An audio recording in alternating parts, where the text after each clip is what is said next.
Sungguh tempat berlindung yang tampak hebat. Itulah mengapa ratusan juta orang di internet telah menontonnya selama 2 tahun. Beberapa orang bahkan bersedia membayar jutaan dolar untuk itu.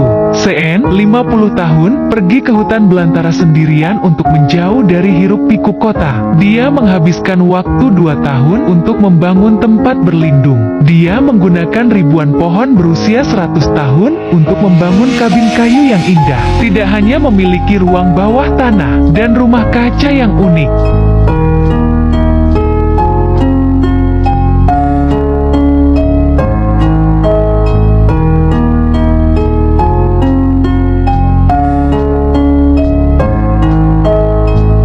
Mari kita lihat bagaimana Sean melakukannya. Hutan yang sepi itu hancur oleh suara penebangan kayu yang dilakukan Sean.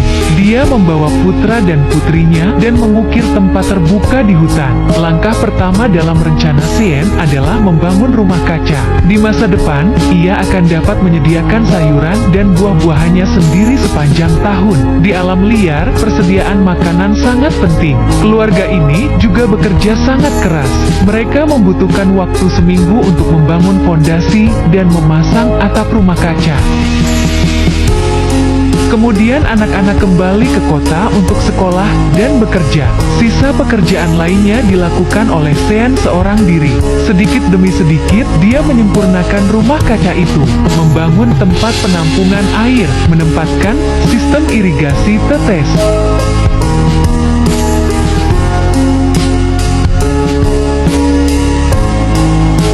Dan untuk mendapatkan pasokan air yang konstan, dia bahkan mengebor sumur di dalam rumah kaca.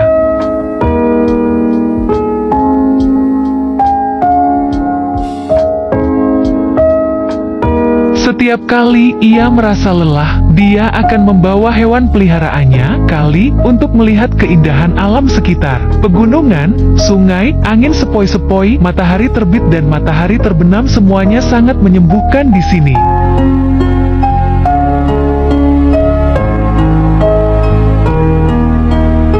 Sean sangat berhati-hati dalam membangun fondasinya. Dia mulai dengan menggali lubang sedalam 2 meter di tanah untuk ruang bawah tanah. Ini adalah pekerjaan yang menuntut fisik dan memakan waktu.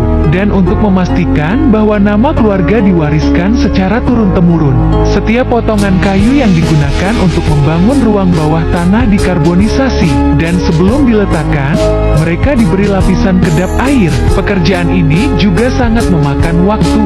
Dia memiliki banyak kayu untuk dikerjakan.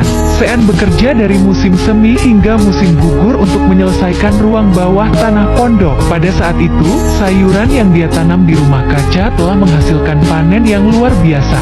Sean memasaknya dalam keadaan segar setiap kali memasak.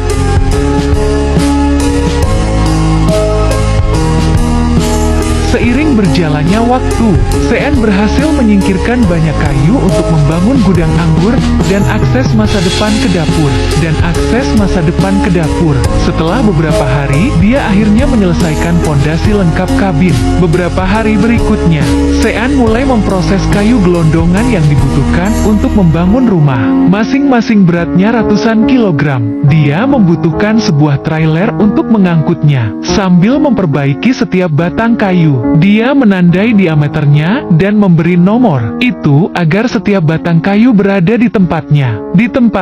Sekarang dia akhirnya bisa mulai membangun dinding kabin. Kayu-kayu yang berat itu terlalu berat untuk diangkutnya sendiri. Jelas sekali bahwa Sean memiliki rencana yang sempurna. Dia menggunakan sebuah trailer kecil untuk mengangkut kayu-kayu itu.